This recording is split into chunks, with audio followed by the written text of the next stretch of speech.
Telangana group 1 నియామక ప్రక్రియకు high court ఒక్కసారిగా బ్రేకులు వేసింది. వేలాది మంది అభ్యర్థుల భవిష్యత్తును ప్రశ్నార్థకం చేసిన ఈ కీలక నిర్ణయం వెనుక అసలు ఏం జరిగింది, ఎందుకిలా జరిగింది? రండి ఆ వివరాలేంటో ఇప్పుడు చూద్దాం. ఈ మొత్తం కథకు మూలం కోర్టు చెప్పిన ఈ ఒక్క మాటే. ఈ ఒక్క స్టేట్మెంట్ మొత్తం సీన్ను మార్చేసింది.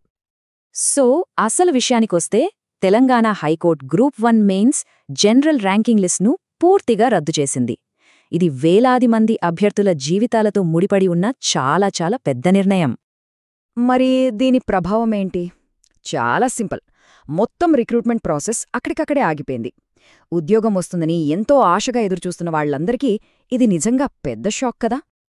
అయితే అసలు కోర్టు ఇంత పెద్ద నిర్ణయం తీసుకోవాల్సి వచ్చింది. తెరవెనుక ఏం జరిగింది? కొంతమంది అభ్యర్థులు కోర్టుకెళ్లారు. వాళ్లు చేసిన ఆరోపణలే ఈ మొత్తానికి కారణం. అసలు వాళ్ళు ఏం చెప్పారో ఇప్పుడు చూద్దాం. చూడండి, పిటిషనర్లు కోర్టు ముందు పెట్టినవి చిన్న చిన్న ఆరోపణలు కాదు, చాలా సీరియస్ పాయింట్స్ ఉన్నాయి. ఫస్ట్, రీవాల్యుయేషన్ చేశాక మార్కుల్లో విపరీతమైన తేడాలు వచ్చాయట.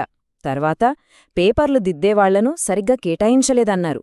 ఇంకా దారుణమేంటంటే, తెలుగులో రాసిన ఆన్సర్ షీట్లను తెలుగు రానివాళ్లతో దిద్దించారని చెప్పారు. అంతేకాదు, కొంతమందికి 2-3 హాల్ టికెట్లిచ్చారంట.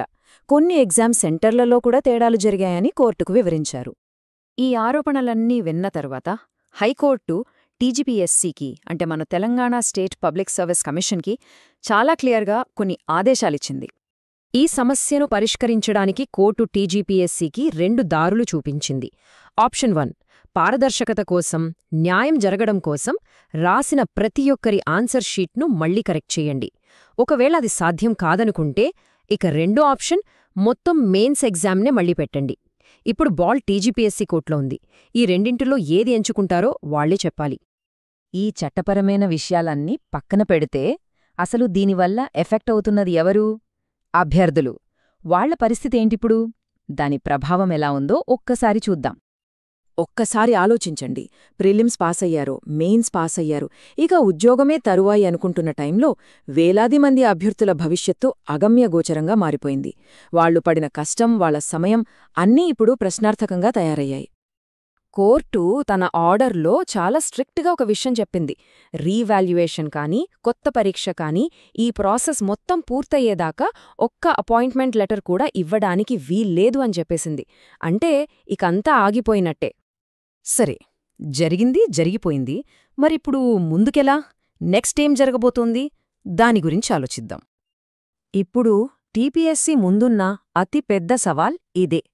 ఆన్సర్ షీట్లను మళ్లీ దిద్దడమా, లేకపోతే పరీక్షనే మళ్లీ నిర్వహించడమా?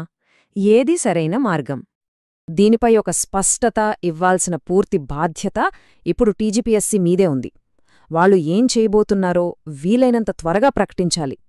ఎందుకంటే లక్షలాది మంది అభ్యర్థులు వాళ్ల నిర్ణయం కోసమే కళ్ళు కాయలు కాచేలా ఎదురుచూస్తున్నారు. ఈ మొత్తం ఇష్యూ మనందరి ముందు ఒక పెద్ద ప్రశ్ననుంచుతోంది. ప్రభుత్వ ఉద్యోగాల నియామకాల్లో పారదర్శకత, న్యాయం, వీటిని ఎలా కాపాడాలి? ఇలాంటివి మళ్లీ జరగకుండా ఉండాలంటే ఏం చేయాలి? ఇది కేవలం అభ్యర్థుల సమస్య కాదు, మనందరం ఆలోచించాల్సిన విషయం.